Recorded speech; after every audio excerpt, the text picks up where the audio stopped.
Ito mga kabady, ah. Ito yung pinaka pundasyon ng tulay.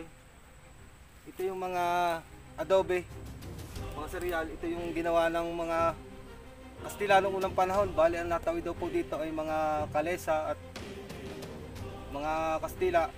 Mga ninuno po natin dito, lahat po sila dumadaan papunta po sa kabilang barangay. Ito po yung mga tourist na ng tulay. Bali po itong tulay na ito ay ano,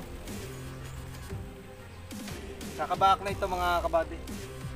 Bali sa siyasat po sa research ko, ito daw po nung una, ito daw po ay 3 meters. 3 meters yung lapad ng tulay na yan, buhat dito.